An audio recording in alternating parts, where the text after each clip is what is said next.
नमस्कार friends, super astrologer channel में आपका स्वागत है।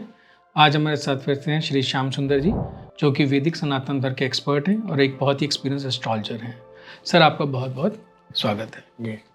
सर, आज का डिस्कशन हम शुरू करेंगे हमारे पिछले जो भी सेशन हुआ था उसके एक फॉलोअप क्वेश्चन से कि अगर लोगों का जो विवाह हुआ है वो ऐसे मुहूर्त में हुआ है जिसमें से गलत मुहूर्त में हो गया और उनको अभी समस्याएं आ रही हैं, तो उसके लिए उनके पास क्या विकल्प अवेलेबल है? हाँ, बहुत अच्छा प्रश्न आपने किया है।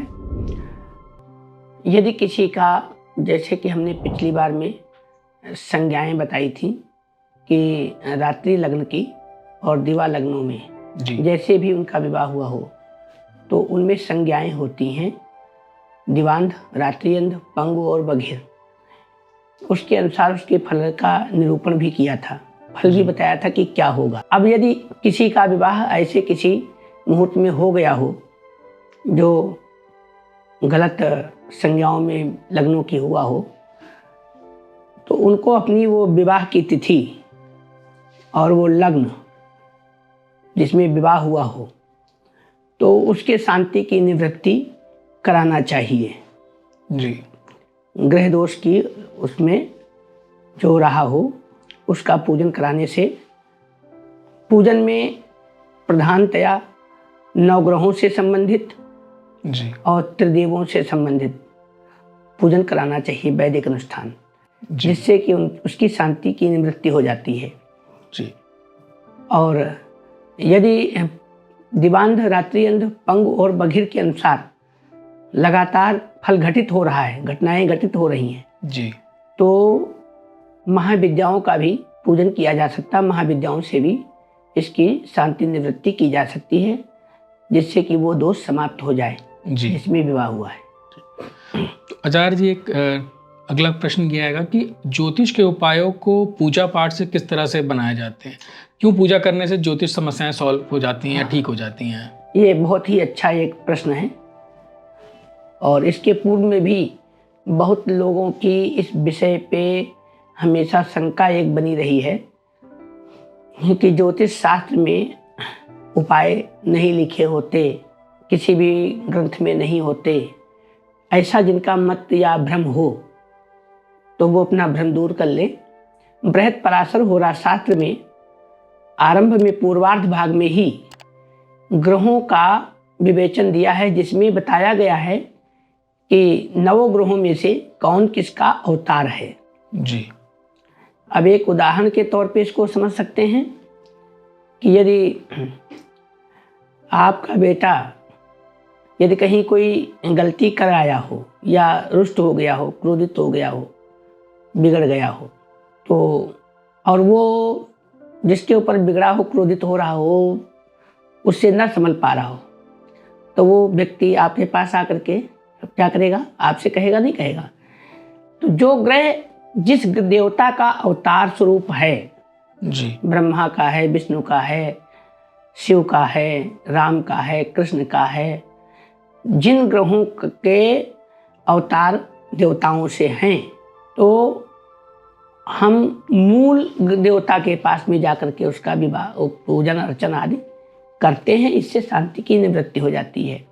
बृहद पराशर होरा शास्त्र में ही जब विंशोत्तरी महादशा आदि का निरूपण किया जाता है फलादेश का, तो हर दशा महादशा के फलादेश में बाद में लिखा हुआ है कि इस प्रकार के ग्रह के दोष की शांति के लिए, इस दशा की शांति के लिए अमुक उपाय करें, गायत्री करें, महामृत्युंजय करें, दान आदि करें। जी। मंत्रों का वहाँ पर दिया हुआ है। तो ज्योतिष का और पूजा का, अनुष्ठानों का, मंत्रों का एक अभिन्न स्वरूप है। जी। और ये बिना एक दूसरे के अधूरे हैं। जी। इसलिए ज्योतिष शास्त्र में इस विषय को बहुत अच्छी तरीके से दिया गया है। जी। मंत्र अनुष्ठान। धन्यवाद आचार्य जी। अब आज के क्वेश्चन शुरू करते हैं। अक्सर ऐसा देखा गया है कि जो आजकल के परिवेश में लोगों ने पढ़ाई कोई करी और जॉब कहीं और करते हैं, यानी उन्हें उस पढ़ाई का पूर्ण फ़ायदा या उपयोग नहीं मिल पा रहा है। जैसे उन्होंने करी इंजीनियरिंग और जाके फिर बैंक का एग्ज़ाम देके बैंक पीओ बन गए। तो ऐसा क्यों होता है? यदि कहीं पंचमेश बहुत ही अच्छा है और उसके ऊपर अन्य ग्रहों की दृष्टियां आ गई, या जिस समय उसको उम्र के अनुसार उसको दशा महादशा अच्छी नहीं मिली तो शिक्षा तो हो गई, लेकिन दशा महादशा अच्छी नहीं है, कोई पूजन पाठ अनुष्ठान आदि उसका नहीं हुआ, समय पर उसकी जन्म पत्री नहीं देखी गई, इसलिए उसकी वो विद्या सफल नहीं हुई। जी। विद्या को सफल करने के लिए भी ये अनुष्ठान आदि पूजा आदि जरूरी है। और समय समय पे जन्म पत्रिका दिखाना, ज्योतिषियों से, अपने पास पड़ोस के ज्योतिषियों के पास जा करके जन्म पत्री को दिखाएं कि जिस क्षेत्र की तैयारी कर रहा है बच्चा, जिस विषय को पढ़ रहा है, जिससे संबंधित शिक्षा ले रहा है, उसी में उसको सफलता मिले तो कैसे मिले, और सफलता मिलने का एक जो समय है, अब वर्तमान में तो शिक्षा 25 तक जाती है, 30 तक जाती है, 35 तक जाती है, और यही इतना ही पीरियड जो है नौकरी का, सर्विस का और व्यवसाय का भी होता है उठने के लिए, लगने के लिए। तो इसी में दशा महादशा कोई क्रूर दशा या वैसी आ गई तो सफल नहीं होने देती, या परिवेश उसे नहीं मिल पाया और उसे तपोबल, देव बल, मंत्र बल भी प्राप्त नहीं हो पाया, तो ऐसे में उसकी वो शिक्षा अधूरी रहती, मतलब वो सफल नहीं होती। जी। आचार्य जी, आजकल एक और चीज़ देखने में आई कि लोग आचार्यों से, ज्योतिषाचार्यों से बच्चा होने का मुहूर्त पूछते हैं और फिर कोशिश करते हैं कि अगर सिजेरियन ऑपरेशन हो रहा है तो उसी मुहूर्त में बच्चों का जन्म करवा दें। तो ये कहाँ तक सही है? यह बिल्कुल गलत है और ऐसा कभी भी नहीं करना चाहिए। जी। ऐसा मुहूर्त ज्योतिष शास्त्र में पूर्व में ही अन्य चीज़ों को, यद्यपि ज्योतिष शास्त्र का मतलब ही है कि किसी भी चीज़ को पूर्व में बता दिया जाए, जी, लेकिन जो चीज़ें प्रकृति से जुड़ी हों, जी, जो ईश्वरीय विधा से जुड़ी हों, उनको हम अपने ज्योतिष शास्त्र का प्रयोग करके पूर्व में ही, समझ लीजिए, दुरुपयोग कर रहे हैं, उसके साथ खिलवाड़ कर रहे हैं, और ऐसा बिल्कुल नहीं करना चाहिए। और ज्योतिष शास्त्र में जहाँ तक मैं समझता हूँ कि प्रसव के लिए, बच्चे के जन्म के लिए, डिलीवरी के लिए जो है पूर्व में मुहूर्त बताना गलत है। यदि कोई ज्योतिषी कोई मुहूर्त बता भी देता है तो अधिकतम वो मूल नक्षत्र से देख लेगा, भाई मूल भी ना हो, मंगलिक भी ना हो, चलिए मूल और मंगलिक से आप बचा देंगे उसको, लेकिन फिर अन्य ग्रहों की स्थिति को कैसे बचाएंगे? गोचर में तो ग्रह उन्हीं राशियों पे ही रहेंगे, केवल आप लग्न को चेंज कर सकते हो या नक्षत्र को चेंज कर सकते हो। जी, फिर वो दशा महादशा में स्वरूप बदल करके चीज सामने आ जाएगी। जी, और ये उचित भी नहीं होगा। ऐसा जो लोग करते हैं, पूछते हैं, वो भी गलत हैं, और जो ज्योतिषी बताते हैं वो भी गलत है। जी। क्या आचार्य जी, जन्म से पहले भी किसी बच्चे की कुंडली बनाई जा सकती है? यह गलत है। हमारे यहाँ एक मान्यता है, जब बच्चे का जन्म होता है तो छठी की जाती है, घर सजाया जाता है, उत्सव मनाया जाता है। इसके पीछे मान्यता है कि छठी की रात में ब्रह्मा जी आकर बालक के मस्तक पर, बालक बालिका यानी जातक जातिका जो भी हुआ है, उसके मस्तक पर आकर के छठी की रात में ब्रह्मा जी उसका भाग्य लिखते हैं। ललाट पट्टे लिखिता विधात्रे खष्ठी दिने याक्षर मालिका च ताम जन्म पत्तिम प्रकृतिम विधत्ते दीपो यथा वस्तु घनांधकारे। अब जन्म से पूर्व ही अगर किसी की कुंडली बना दिया, मुहूर्त बना दिया या चीजें बना दी, तो इसका मतलब है वो ज्योतिषी स्वयं फिर ब्रह्मा से भी आगे है। ब्रह्मा की आवश्यकता ही नहीं है, ब्रह्मा से आगे है। जब ब्रह्मा जी ने ही जिस चीज का सृजन नहीं किया है, जिसका निरूपण नहीं किया है, जो भाग्य नहीं लिखा है, उसे ज्योतिषी कैसे लिख सकता है? जी। एक जगह पे और एक श्लोक आता है, फलानि ग्रह संचारण सोचयंती मनीषी। ज्योतिषी मनीषी उसी को सूचित करते हैं जो ग्रह गोचर में होते हैं। ग्रह गोचर में ईश्वर भी उनको चलायमान प्रकृति के स्वामी, जगत कर्ता, जगत नियंता, जी, तो ईश्वर ही है। तो ऐसे में सर्वज्ञ तो ईश्वर के सिवा ज्योतिषी तो कदापि सर्वज्ञ नहीं हो सकता। शिक्षित हो सकता है, शास्त्रज्ञ हो सकता है, लेकिन वो सर्वज्ञ नहीं हो सकता, सर्वशक्तिमान नहीं हो सकता कोई ज्योतिषी। इसलिए पूर्व में बनाना तो गलत है। जी। आज का मेन सेक्शन शुरू करते हैं आचार्य जी। अभी तक हमने प्रश्न कुंडली पर बात नहीं करी है, तो हमारे यूजर्स को बताइए ये प्रश्न कुंडली क्या होती है? जिनकी जन्म पत्रिका आदि नहीं है, और तात्कालिक में कोई समस्या, यानी प्रेजेंट में कोई समस्या आ हाँ, जाए। जी। वर्तमान में कोई समस्या आ गई, तो ऐसे में हम ज्योतिष शास्त्र में प्रश्न कुंडलिका करते हैं, जिसे गोचर कहा जाता है। जी। गोचर में और तात्कालिक लग्न का निरूपण करते हैं, प्रश्न लग्न बनाते हैं।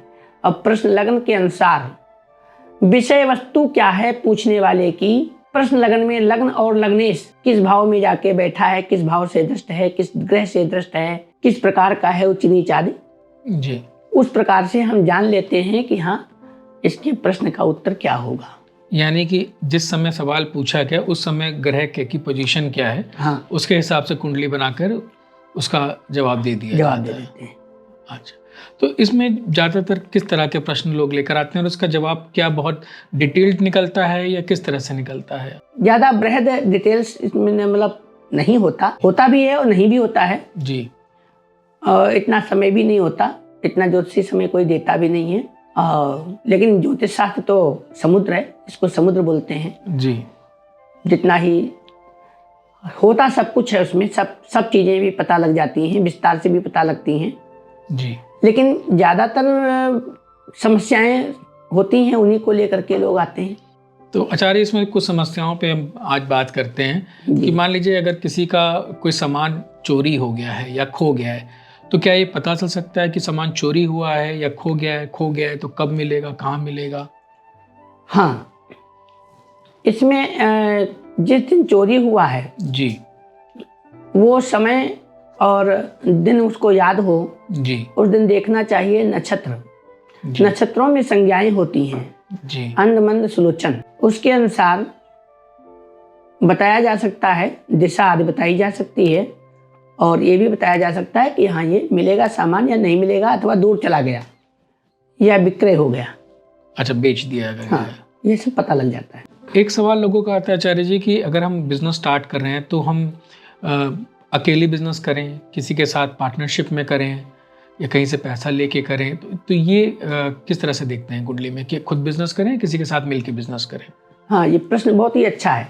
यदि आपका जो भी प्रश्न करता है उसका जन्म पत्री हो तो ज़्यादा उत्तम, और यदि प्रश्न कुंडली से भी पूछता है तो लग्नेश, सप्तमेश और चतुर्थेश। चतुर्थ भाव से मित्र देखा जाता है, सप्तम भाव से व्यापार देखा जाता है, लग्न से शरीर का निरूपण है। जी। उसमें ये देखना चाहिए कि इनका सामंजस्य कितना है। जी। इनमें परस्पर राशियों की मित्रता, ग्रहों की मित्रता है अथवा नहीं है। जी। और जो चतुर्थेश है उसमें यदि चतुर्थ भाव की राशि की और लग्न की राशि की, राशियों का भी तत्वात्मक विवेचन है। जल राशि, वायु राशि, अग्नि राशि, तत्वों की है अलग अलग, किस तरह के एलिमेंट तो है राशियों तो का? उनका कहीं आपस में शत्रु मित्रता की वो देख करके, और तब इस बात का निर्णय लिया जा सकता है कि वो पार्टनरशिप में करे अथवा ना करे। अच्छा, अगर राशियां आपस अगर में... शत्रु राशि का है तो बिल्कुल नहीं करना चाहिए, जी। उसे पार्टनरशिप में बिजनेस नहीं करना चाहिए। अगर आचार्य जी हम अपने किसी एम्प्लॉय को अपने यहाँ रख रहे हैं, किसी की पोजीशन, इंपॉर्टेंट पोजीशन पे रख रहे हैं, तो क्या हम उसके नाम से या उसकी कुंडली से ये देख पाएंगे कि वो हमारे लिए सही रहेगा, टिक के काम करेगा, अच्छा काम करेगा? क्या यही नियम उसमें भी लगेगा? यद्यप भौतिक जगत में तो अन्य उसका पूर्ण परिचय ही प्राप्त करके लोग रखते हैं। जी। उसका परिचय, आधार आदि जो है सब कुछ देख लेते हैं। जी। तब रखते हैं। लेकिन फिर भी ज्योतिष शास्त्र की दृष्टि से यदि कोई ऐसा उसको जानना चाहता है कि हम जिसको रखने जा रहे हैं ये हमारे लिए लाभकर है या नहीं है, जी। तो वो जिस समय आया है पहली प्रथम बार, वो किस दिन आ रहा है, उस दिन नक्षत्र क्या है, और जिस समय आया उस समय लगन क्या है, उसकी राशि क्या है, मतलब लगन क्या चल रही है, जी। उसकी राशि क्या है, उसका जो आया उसका नाम क्या, उसकी राशि क्या है, जी। और स्वयं की हमारे पास कर रहा है तो हमारी अपनी राशि क्या है, हमारे से वही मित्र है शत्रु है, उसको देख करके और फिर ये समझा जा सकता है कि हाँ ये हमारे लिए लाभकर होगा, अहितकर होगा, दोनों चीज़ें। आचार्य जी, लोगों का अक्सर ये क्वेश्चन आता है कि हम कौन सी राशि देखें, नाम राशि को देखें या जन्म से जो हमारी राशि बन रही है उसको देखें? हाँ, बहुत ही अच्छा प्रश्न है ये। 16 संस्कार जो हमारे जीवन में होते हैं, जी। 16 संस्कारों में तो जन्म राशि प्रधानत्वम नाम राशि न विद्यते, लेकिन लोक व्यवहार में नाम राशि प्रधानत्वम जन्म राशि न विद्यते।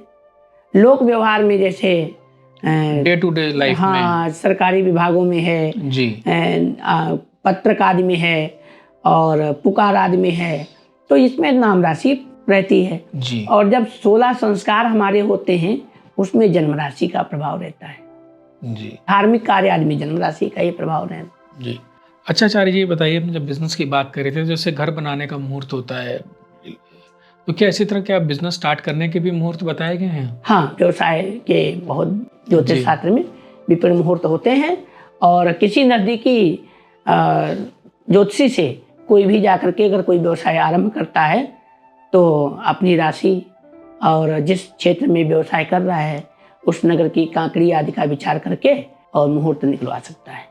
ये आचार्य जी, काकड़ी क्या चीज़ होती है, यूजर्स को थोड़ा बता दीजिए। ग्राम नगर की काकड़ी होती है, जी, मात्रा वर्ण ध्रुवांक से उसका जाना जाता है कि जिस नगर में हम आए हैं इस नगर की राशि क्या है और अपनी राशि क्या है। बस वही चीज है जो अभी मैं पूर्व में बता चुका हूँ। अच्छा, तो वो हाँ, नगरों की भी होगी, शहरों की भी होगी, हाँ, सबकी लोगों की होती, भी सबकी होगी, होती है। सबकी राशियां हैं। हाँ, और उनका अगर आपस में मेल हो रहा है तो वो चीज़ें आपके लिए हाँ, फ्रूटफुल होंगी, अच्छी रहेंगी। जी। जी। आचार्य जी, बताइए कि अगर कोई कई मुकदमों में फंसा हुआ है तो क्या उसे पता चल सकता है कि मुकदमा जल्दी खत्म होगा और सालों तक खींचेगा, या कब हमें मुकदमा किसी पे करना चाहिए कि एटलीस्ट हमारी विजय हो सके? हाँ, वाद दायर करने का मुहूर्त ज्योतिष शास्त्रों में प्राप्त होता है। जी, और जब कोई अगर आरंभिक वाद दायर करना चाहता है, पहली बार करना चाहता है हाँ, मुकदमा, जी, तो वो पूर्व में ज्योतिषी से पूछ सकता है, लेकिन वर्तमान में ये प्रासंगिक नहीं लगता। जी, वाद दायर करने का मुहूर्त तो ज्योतिष शास्त्रों में है लेकिन प्रासंगिक नहीं रह गया है। जी, अब कोई क्रिमिनल केस है, आपराधिक है जी, मुकदमा, तो आपराधिक में तो पुलिस की तरफ से होगा, वो किस समय लाद दिया जाएगा मुकदमा, वो तो फिर तो उसमें फिर मुहूर्त पूछने का कोई मतलब नहीं है। पुलिस पूछने थोड़ा आएगी कि पर सिविल केसेस में जहां तक अगर आप उसे फॉलो कर पाएं तो वो हाँ, आपके हितकर साबित होगा। हाँ, जी, और इसको मुकदमे को जो है ये विजय या जो चीजें हैं जी, ये जानने के लिए कि उसको खष्टेश, षष्टमेश और द्वादशेश का निरूपण करना चाहिए। केंद्र में भी देखना चाहिए कैसे ग्रह बैठे हुए हैं जो उसको विजय मुकदमे में दिलाएंगे। क्या आचार्य जी, इसके लिए कोई ज्योतिषी उपाय भी होता है जो सहायक हो सके मुकदमा जीतने के लिए? हाँ, इसमें कोई ऐसी पूजा, कोई ऐसा अनुष्ठान? 10 महाविद्याओं में से जी, प्रत्यंगिरा है, जी, ठीक है। शत्रु के लिए विपरीत प्रत्यंगिरा, स्वयं के अनुकूल यानी अनुलोम विलोम, जी, 2 प्रकार से प्रत्यंगिरा होती है। जी, तो प्रत्यंगिरा का किया जा सकता है, माँ बंगलामुखी का किया जाता है, जी, और ऐसे तमाम अनुष्ठान हैं महाविद्याओं में जिनको करके वाद विवाद मुकदमे में विजय प्राप्त की जा सकती है। आचार्य जी, एक यूजर से सवाल आता है, जो लोग किसी बीमारी से परेशान है, लंबी बीमारी से है, बहुत ज़्यादा डायबिटीज़ हो गई है, बहुत ज़्यादा रक्तचाप यानी ब्लड प्रेशर रहता है, कोई और बीमारी है, तो लोग जानना चाहते हैं क्या ये बीमारी ठीक होगी या इसी बीमारी के साथ ही जीवन काटना पड़ेगा? तो क्या ये देखा जा सकता है कुंडली से?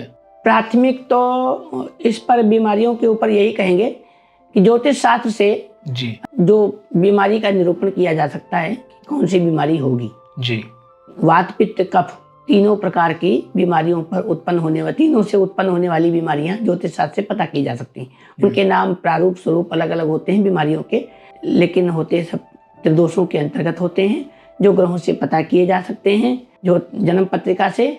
और अब यदि बीमारी हो भी गई है तो मंत्र अनुष्ठान से जो है उस पर विराम लगता है और जी, स्वास्थ्य प्रदान भी होता है, लेकिन प्राथमिक उपचार प्रथम दृष्टया उसका उपचार आवश्यक है। जी।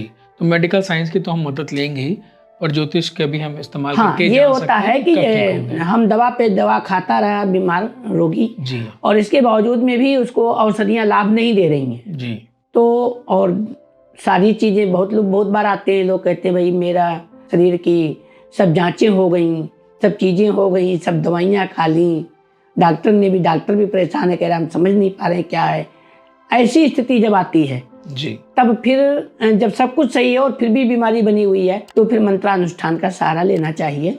जी, विभिन्न अनुष्ठान ज्योतिष शास्त्र में है, बताए गए हैं, जी, और ग्रहों से उनको देखना चाहिए कि कौन सा अनुष्ठान उपयुक्त होगा जो वो स्वास्थ्य लाभ दे।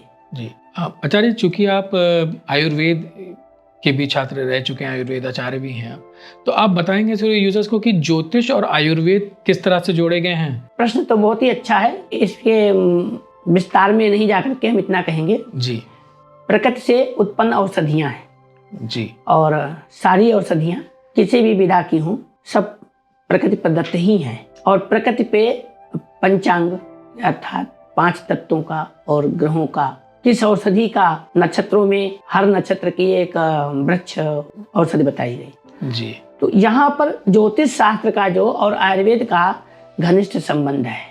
जी बहुत सारे ज्योतिष शास्त्र में ऐसी जिसे जड़ी बूटियां कहते हैं, जी उनके मुहूर्त दिए हुए हैं कि ये जड़ी बूटी अमुक अमुक नक्षत्र में लाना चाहिए और ऐसे करना चाहिए। जैसे अभी श्वेतार्क भी एक वनस्पति है जी और औषधि भी है। जी। अब उसके लिए लिखा हुआ है कि श्वेतार्क को रवि पुख्य में लगाएं, यानी रविवार का दिन हो, पुख्य नक्षत्र हो। अच्छा। ये उदाहरण के तौर पे बताया है। जी ऐसे ही बंधक तंत्र आदि में भी मुहूर्त का दिया गया है। अब बंधक तंत्र क्या, वनस्पतियों में ही बांधा होता है जी और ये सब चीजें औषधियों में ही आती हैं। जी। तो औषधियों का मतलब आयुर्वेद से और ज्योतिष शास्त्र का बहुत अच्छा संबंध है। जी। आचार्य जी, ये बताइए कि क्या कुंडली से देखा सकता है कि शादी के बाद किसी कन्या को क्या कोई कष्ट भोगना पड़ेगा? क्योंकि अक्सर पेरेंट्स परेशान रहते हैं कि हम बेटी की शादी कर रहे हैं, ऐसा ना हो कि ससुराल में जाके उसे किसी प्रकार का कष्ट झेलना पड़े। तो क्या ये कुंडली से देखा जा सकता है? हाँ, देखा जा सकता है। किसी की भी कुंडली में उसके जातक हो या जातिका, उसके सप्तम भाव को, जी, चतुर्थ भाव को और दसम भाव को देख करके जाना जा सकता है। द्वितीय भाव को भी देख के जाना जा सकता है इनके स्वामी कहाँ कहाँ पर बैठे हैं और कैसे हैं। जी, वो क्रूर हैं या सौम्य ग्रह हैं, इसके अनुसार बताया जा सकता है पूर्व में ही जी, कि विवाह के पश्चात इसको कैसा सुख प्राप्त होगा, जी, कैसा व्यवहार प्राप्त होगा, जी, कैसा जीवन प्राप्त होगा, जी, ये पूर्व में जाना जा सकता है। और उन ग्रहों की निवृत्ति कराने के बाद ही विवाह करना चाहिए। जी। तो एक सवाल और बनता है आचार्य जी इसमें कि गुण मिलान तो सब लोग कराते हैं, कुंडली मिलान मतलब दो लोगों की कुंडलियों में ये देखा जाए कि सामंजस्य बैठेगा कि उनका जीवन कैसा रहेगा, ये कितना उपयोगी है और कितना करना चाहिए? ये वर्तमान में बहुत ही महत्वपूर्ण प्रश्न है वर्तमान हेतु। वो इसलिए कि अधिकतर विवाह के लिए जब लोग आते हैं पूछने के लिए या किसी भी ज्योतिष के पास जाते हैं तो या तो वो मंगलिक दिखा देते हैं कि देख लो भाई मंगली है या नहीं है, जी, और दूसरा वो ज़्यादा गुण देख लेते हैं जी, और गुण में भी उनका 18 से बस ऊपर मिल जाए, बस विवाह हो जाए, जी, इतना अनिवार्य रखा है, इतना पूछ लेते हैं। अन्य चीज़ों पे नहीं ध्यान देते, ना पूछते हैं, ना उनको समय होता है यजमान को, जी, पूछने वालों को, और ना ज्योतिषी ही जल्दी से अपनी तरफ से कहते हैं। और ज्योतिषी अपनी तरफ से नहीं कहते हैं, उसके भी सामाजिक कारण भी हैं। लेकिन हमारा मानना ये है कि पूर्व में ही देख लेना चाहिए कि ग्रह कैसे हैं। जी। तो क्या ये संभव है गुण मिलान में गुण अच्छे मिल रहे हों पर कुंडलियों में शादी के बाद समस्याएं उत्पन्न हो जाएं? हाँ, बिल्कुल बिल्कुल बाद में उत्पन्न हो जाते हैं। अगर पूर्ण दोनों की कुंडलियों का ग्रहों का विवेचन नहीं देखा गया है और खाली गुण मिलाए गए हैं और खाली मंगलिक का देख लिया गया है तो निश्चित करके बाद में समस्याएं उत्पन्न होंगी। जी, अगर ग्रहों की भिन्नता परस्पर है तो उत्पन्न होती है समस्याएं। तो उसका उपाय ग्रहों की शांति से हो सकता है? अवश्य। जी।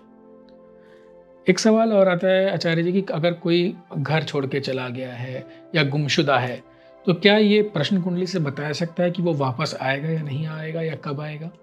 हाँ, अगर कोई घर छोड़ करके गया हुआ है तो जिस दिन गया है उस दिन का नक्षत्र जी, उसके अनुसार उसको बताया जा सकता है कि दूरी गया है, नज़दीक गया है। फिर उसकी जन्म पत्री अगर हो उपलब्ध तो भी बताया जा सकता है कि उसका लग्नेश कहाँ पर बैठा है, कितनी दूर जा सकता है। जी, ठीक है, इससे जाना जा सकता है।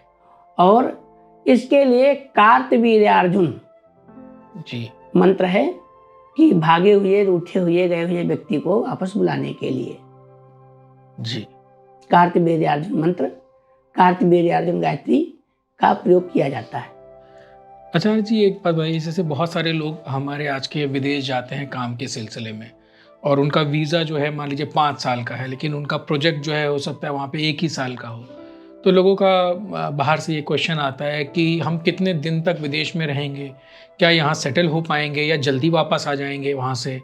तो क्या ये देखा जा सकता है कुंडली से? हाँ, बहुत ही अच्छा प्रश्न है ये भी। जी। लग्न का स्वामी और अष्टम का स्वामी, जी।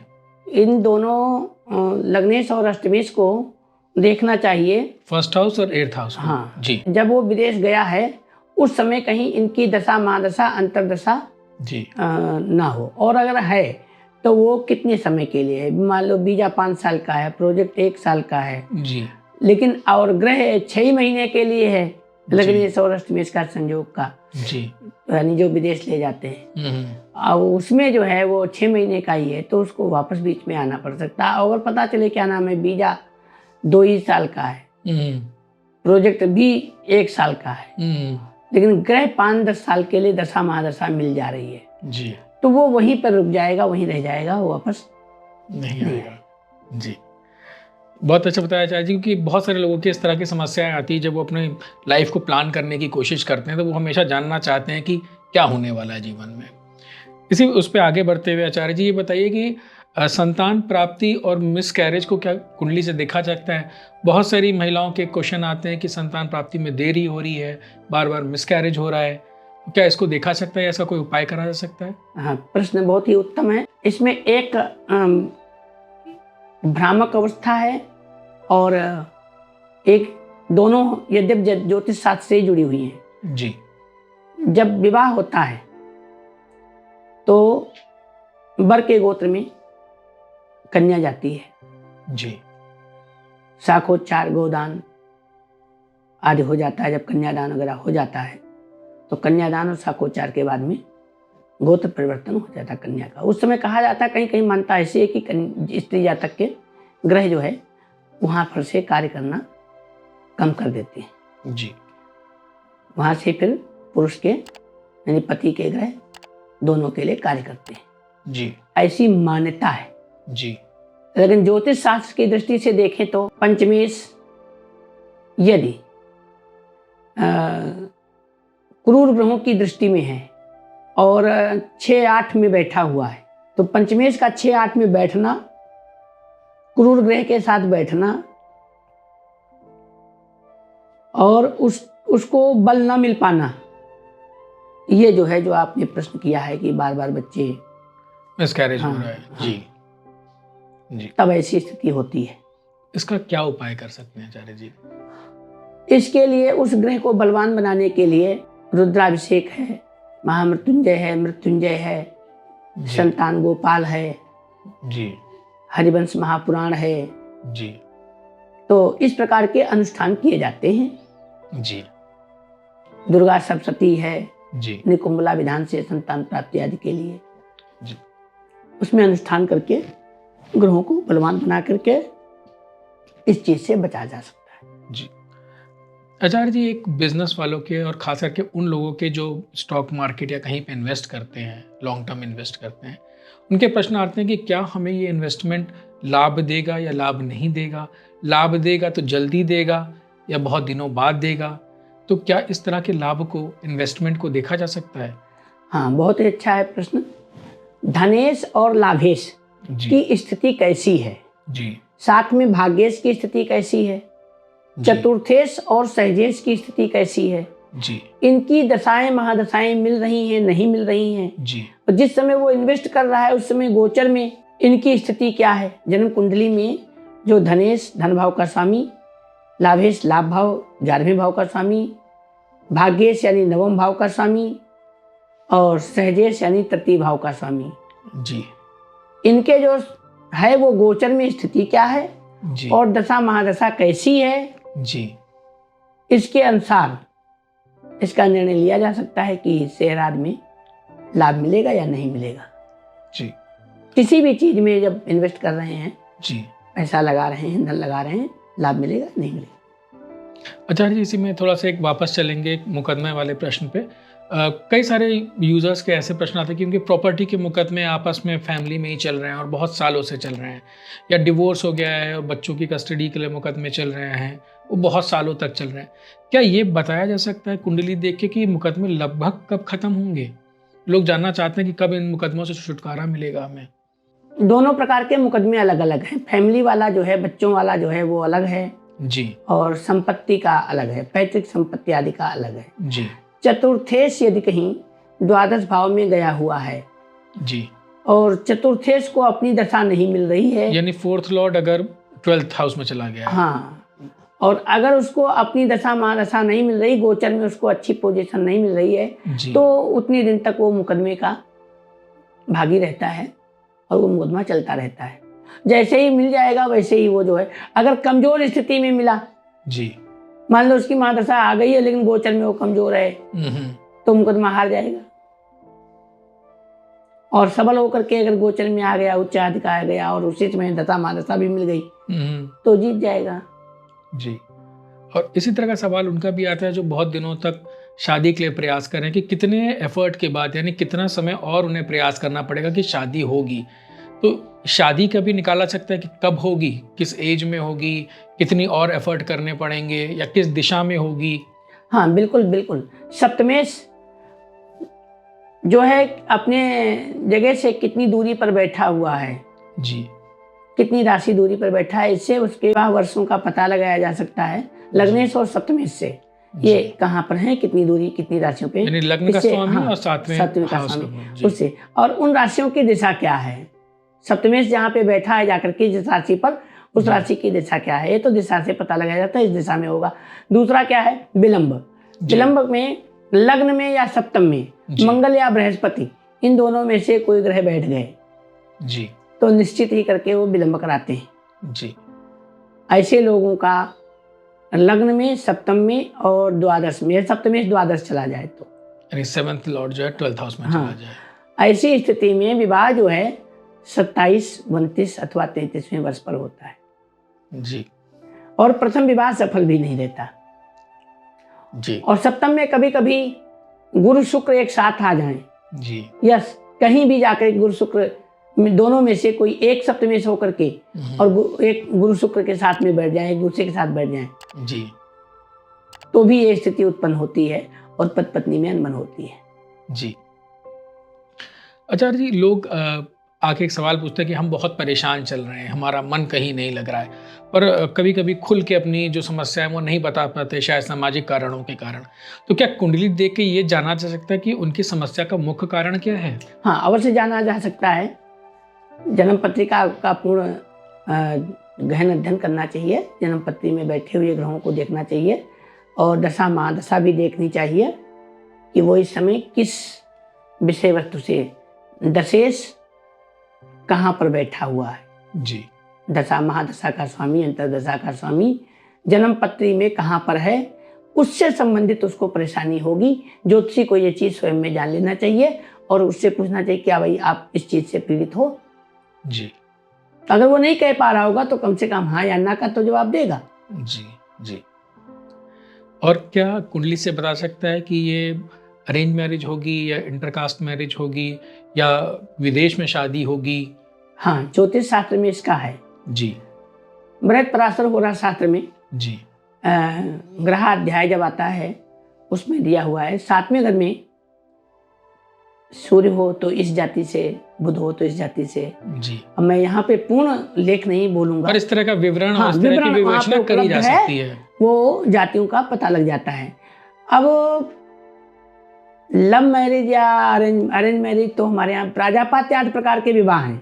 जी, प्राजापात समेत जी, हमारे यहाँ 8 प्रकार के विवाह हैं, जिनमें प्राजापात विवाह ही प्रमुख है, जी, जो हम लोगों के यहाँ संस्कारगत है, जो होता है। ये प्रश्न भी बीच में किसी ने किया था। तो प्राजापात 8 प्रकार के विवाह होते हैं, लेकिन जो वर्तमान में लव मैरिज का जो स्वरूप चला है, जी, तो इसका ज्योतिष शास्त्र में दूसरे शब्दों में ही निरूपण किया गया है जी, और उसे विवाह की मान्यता ही नहीं है, जी। तो उसको कह क्या कहा जाए। अच्छा, एक सवाल आचार्य जी लोग पूछ रहे हैं कि जो शादी का मुहूर्त निकाला जाता है वो एक आयु के बाद निकालने की आवश्यकता नहीं है, यानी कम आयु में ही अगर विवाह करे जा रहे हैं तभी मुहूर्त देखने की आवश्यकता है। तो ये कहाँ तक सही है लोगों की ये जो बात ये आ भ्रम रही है लोगों का, जी ये लोगों का भ्रम है। जी सूर्य जब हम पैदा हुए थे, छोटे थे ना, जी तब भी उतना ही था।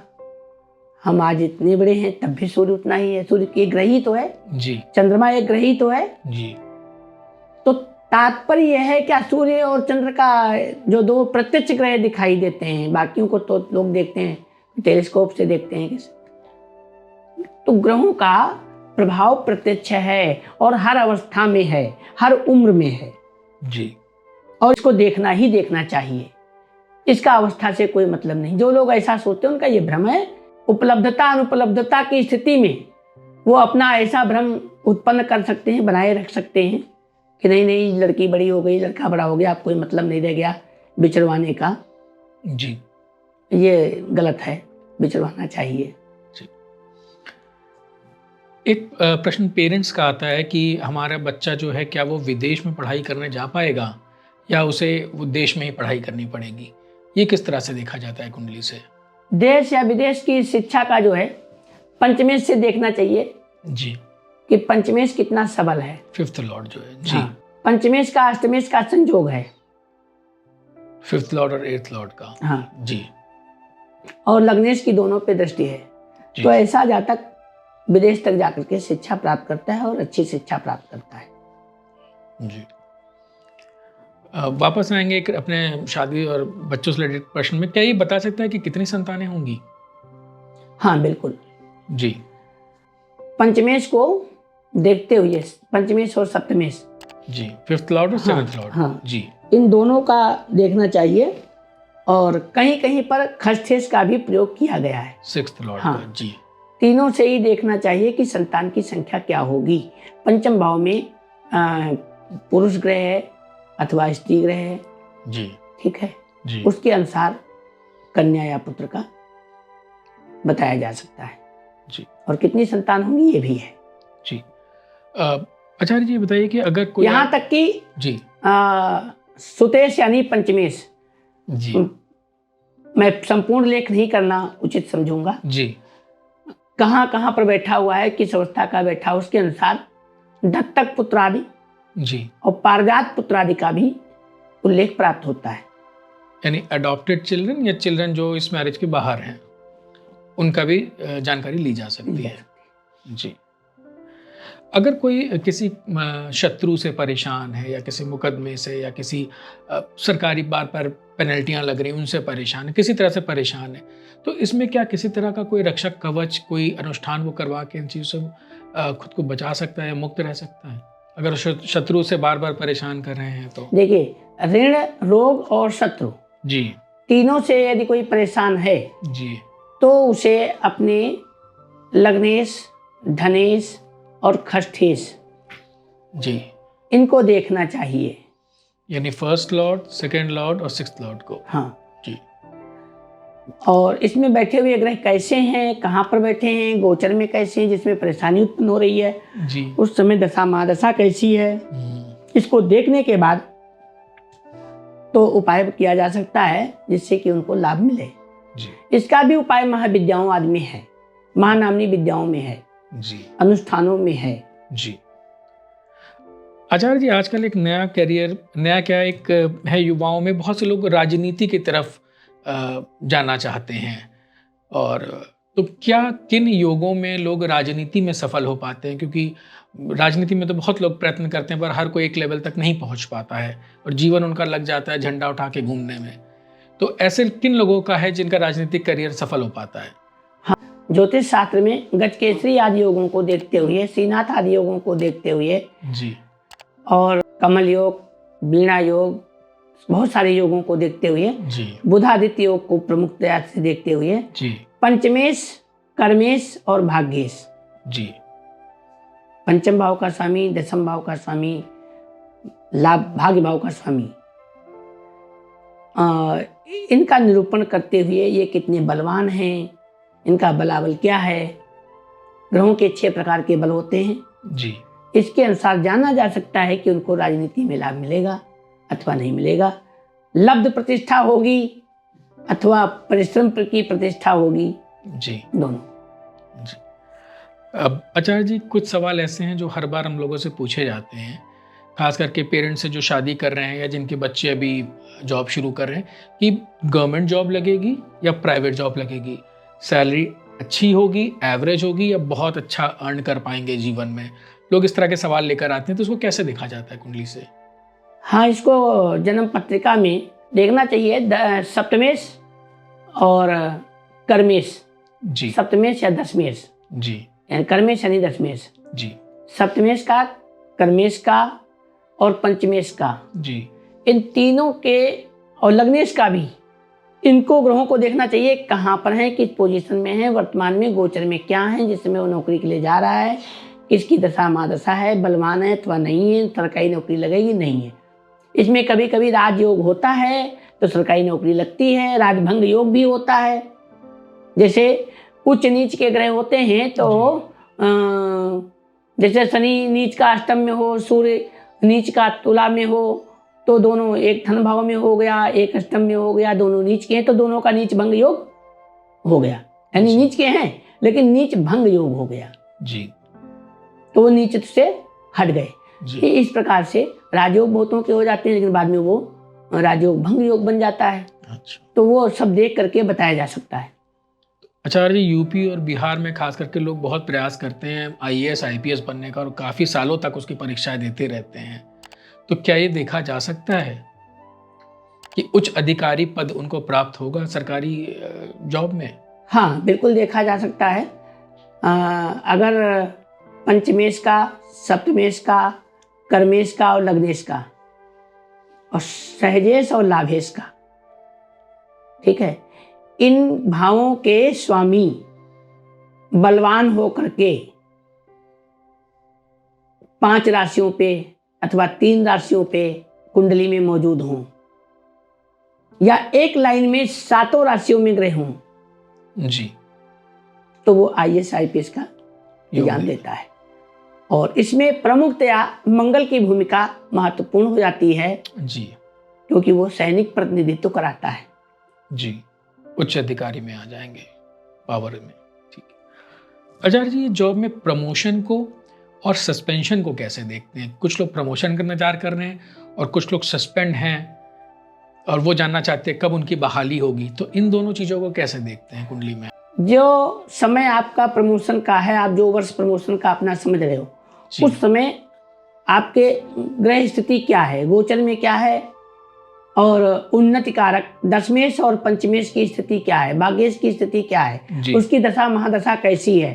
अगर वो सबल है, जिस समय आपका प्रमोशन होना है, तो प्रमोशन हो जाएगा जी। अगर नहीं है तो नहीं होगा, आप जहाँ पे हैं वहीं पे बने रहेंगे। अब जिसका सस्पेंशन हो गया है जी, मतलब बहाली कैसे हो जी, पुनः जो है कैसे, तो उसके लिए क्या उपाय हैं? हाँ, उसके लिए उपाय भी हैं जी, और फिर उसे प्रतीक्षा करनी चाहिए कि उसका यही जो मैंने बताया है, पंचमेश जी, सप्तमेश, कर्मेश और भाग्येश, ये जब सहजेश, अगर ये अच्छी पोजीशन पे आ जाते हैं, उस समय पर दशा महादशा में आ जाए, इनमें अंतरदशा में आ जाए, तब उसकी बहाली हो जाती है। आचार्य जी, ये बताइए, एक जनरल सा सवाल लोगों का आता है कि मेरी कुंडली देख के बताइए क्या मेरा भाग्य अच्छा है? तो लोग इतना ही सवाल पूछते हैं। तो अच्छे भाग्य की परिभाषा क्या है और उसको आप लोग कैसे देखते हैं? भाग्येश को देखना चाहिए, भाग्येश कहाँ पर है, कैसा है जी, इसके अनुसार भाग्य बताया जा सकता है जी। लेकिन जन्म पत्रिका में एक बड़ी गूढ़ बात है जी। जन्म पत्रिका में सभी भावों के नाम हैं जी। जैसे तन भाव, लग्न का यानी तन भाव है, यानी कर्म भाव हो गया जी, शरीर का भाव हो गया जी, पूरे शरीर हो गया। फिर आता है धन भाव जी। जब तन मिला है तो फिर धन आवश्यक है जी। अब धन भाव से धन कैसे प्राप्त होता है, तो धन भाव द्वितीय भाव हुआ जी।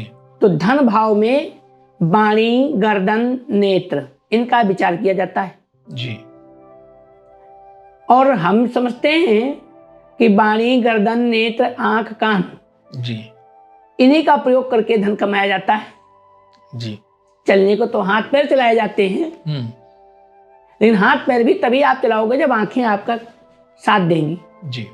जीवा आपकी साथ देगी। जी। आँख कान खोल कानों के से रखिए आप। मालिक चिल्ला रहा है गमला उठा लाओ, आप कुछ और गोबर उठा लाए, कान जी। से सुनाई नहीं दे रहा है। जी। तो ये द्वितीय भाव से देखा जाता है। जी। अब उसके बाद में आता है सहज भाव, जी। यानी तृतीय भाव। जी। तो जब शरीर मिला तो धन की आवश्यकता के लिए ये धन भाव से अंग देखे जाते हैं जी। ये प्रयोग में। फिर जब ये हो गया तो फिर ऐश्वर्य तीसरे भाव से, जी। ऐश्वर्य पराक्रम साहस ये सब उत्पन्न होता है। जी। फिर आ जाता है चतुर्थ भाव, वहां पे माता का भाव है, इष्ट मित्र वाहन भूमि जमीन जायदाद। जी। तो और जब ये सारी चीजें प्राप्त हो गई तो फिर आ गया पंचम भाव, मान पद प्रतिष्ठा शिक्षा और पुत्र संतान। जी। और जब इतनी सारी चीजें प्राप्त हो गई तो उसके बाद में क्रमबद्धता देखिए क्या है हमारे जीवन शैली की। अगर जन्मपत्री में देखें सामाजिक व्यवहार में संरचना जो हमारे साथ चलती है, वो जो कुंडलियों के भावों के नाम हैं जी। यूं ही नहीं है, वो हमारे साथ जुड़े हुए हैं, जीवन के साथ चल रहे हैं। जीवन के साथ चक्र के इस तरीके से जुड़े हुए हैं। लग्न का मैंने बताया, धन भाव का बताया, तृतीय का बताया, चतुर्थ से माता पिता पैतृक संपत्ति इष्ट मित्र वाहन भूमि जमीन जायदाद। जी। पंचम का बता दिया पुत्र और मान पद प्रतिष्ठा शिक्षा ये सब चीजें। जी। अब जब इतनी सारी चीजें होंगी तो फिर आता है छठा घर। जी। छठा घर क्या है? ऋण रोग शत्रु आदि का। जी। और जब इतनी चीजें हो जाएंगी तो उसके पीछे ये भी चीजें लगेंगी। जी। फिर वो किसी का शत्रु भी बनेगा, किसी का मित्र भी बनेगा, कोई शत्रु भी उत्पन्न होंगे, फिर रोग भी उत्पन्न होंगे। जब उसके पास जैसा धन हो गया, गरीब एक आदमी जब तक गरीब है 1 किलो आटा ला करके रोटी सेक करके खा लिया नमक रोटी के साथ में, कोई बीमारी नहीं हुई उसको। लेकिन वहीं पर जब बड़ा हो गया वो आदमी, मान पर प्रतिष्ठा धन दौलत सब चीजें प्राप्त कर चुका, तो लाके पिज्जा खा लिया, फूड पॉइजन हो गया, बीमारी हो गई नहीं हो गई। तो ये आया छठा भाव। यानी जब चीजें सब प्राप्त हो गई तो आपके पास में ऋण और रोग और शत्रु उत्पन्न हो गए। अब जब ऋण रोग शत्रु उत्पन्न हो गए तो अब इसके बाद में आता है सप्तम भाव जी। स्त्री और व्यापार आदि का। जी। अब वो इसमें आकर के सहभागी बनती है, आपकी चीजों को कंट्रोल करती है, आपका साथ देती है, ठीक। वो भी इसमें आपके सुख या दुख में शामिल हो जाती है। फिर आपको पुनः व्यापार दिया जाता है कि चलो अपनी चीजों को संभाल लो, मौका दे दिया, सप्तम भाव हो गया। अब यहां तक तो ठीक है, आपने संभाल लिया। फिर आता है अष्टम भाव। अगर आप उस चीज को ना संभाल पाए और वो सहभागिनी सप्तम भाव यानी भार्या का, और वो भी साथ ना दे पाई, तो सीधा अष्टम भाव क्या है? मृत्यु भाव। फिर तो मरोगे ही मरोगे। ये व्यवहारिक दृष्टिकोण से मैं भावों का विवेचन कर रहा हूं, ज्योतिष शास्त्र से थोड़ा सा हटके, लेकिन है ज्योतिष शास्त्र का जी। तो अष्टम भाव का नाम मृत्यु है। स्थान परिवर्तन, मृत्यु, विदेश गमन, यानी जितना भी जीवन की पीड़ा कह लो वो सब अष्टम में आकर के, पादखंड योग, बलिवर्धनता योग, एक्सीडेंटल योग, चोट चपेट का योग है, गोली बंदूक का योग, ये सब चीजें अष्टम भाव में आ गई। मतलब जब आप उतना लग्न से लेके सप्तम तक आप न संभाल पाए पुनः, तो आपके साथ में फिर यही है जी। अब अगर आप उससे बच जाते हो जाके, तो अब आपके मूल प्रश्न पे आता हूं। तब आता है भाग्य भाव। अब भाग्य भाव में भाग्येश कहां पे बैठा है? तो भाग्य के लिए कहा गया है भाग्यम साहसम पक्षपाती। भाग्य साहस का पक्ष लेता है। तो भाग्य साहस का पक्ष कैसे लेता है? लग्न से लेके अष्टम भाव तक आपका क्या था? साहस था। जब आप अष्टम भाव यानी मौत के खाने से भी बच करके आ गए तो आप में साहस था, तभी भाग्य आपका जागा। अब अगर कोई ये समझता है कि मैं तो बैठे बिठाए अपने घर में बैठा रहूं, मेरा ग्रह खाली कह रहा है तुम बहुत बड़े भाग्यशाली हो गए हो, मैं भाग्यशाली हो गया, तो ये तो गलत है, उसका भ्रम है ये जी। जब आप इतने बड़े साहस से गुजर, इतनी चीजों से गुजर के आते हो, इतने भावों से गुजर के आते हो अपनी कुंडली में, तब आपको भाग्य प्राप्त होता है जी।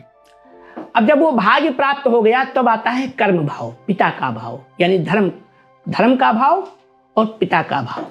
यानी अब आपने अपने इस लोक की तो सोच लिया है, अब आप समाज के लिए, लोक कल्याण के लिए, कर्मों के लिए, सुकर्मों के लिए आप आगे उठो जी। फिर आता है लाभ भाव। तो जो हमारे यहाँ 4 प्रकार के पुरुषार्थ चतुष्टय कहे गए हैं, धर्म अर्थ काम मोक्ष जी। तो सभी प्रकार का लाभ आपको वहां पे लाभ भाव से दिखाई दिया। जी। फिर आ गया 12वां भाव। जी। 12वां भाव मोक्ष का भाव, यानी व्यय का भाव, यानी आपका सारा जीवन खर्च हो जाएगा, आप यहाँ व्यय हो गया, धन ही नहीं व्यय हो गया, जीवन का भी व्यय है। हालांकि कॉमन में साधारणतया लोग ज्योतिषी व्यय भाव, मैंने भी निरूपण किया व्यय भाव से खर्चा दी देख, लेकिन संपूर्ण अगर देखा जाए संपूर्ण जीवन का वो वहां पर व्यय हो गया। जो भी आपने प्राप्त किया था सब पूर्णाहुति जीवन की हो गई, इसी का नाम व्यय भाव है। ये थोड़ा सा जो मैंने बताया है भावों का विवेचन जी, ये आध्यात्मिक से संबंधित भी है और सत्य भी यही है जी। इसीलिए ज्योतिष शास्त्र में 12 भावों के नाम जो रखे गए हैं, तनुकोष सहोदर बंध सुतार पुकान विनाश कराजु बुधय, तन धन सहज का चतुर्थ है ये भाव, पंचम भाव जी। इन भावों के जो नाम दिए गए हैं, पुत्र भाव जी, सहज भाव, सुहृद भाव, पुत्र भाव, रिपु भाव, जाया भाव, मृत्यु भाव, धर्म भाव, कर्म भाव, लाभ भाव, व्यय भाव जी। तो इनके जो नामकरण हैं वो हमारे जीवन चक्र की शैली पर ही आधारित हैं जी। और इनमें बैठे हुए राशियां और इनमें बैठे हुए ग्रहों का निरूपण करके ये जाना जा सकता है। तो भाग्यम शास्त्रम पक्षपात है, जी। इस प्रकार से भाग्य का उदय होता है।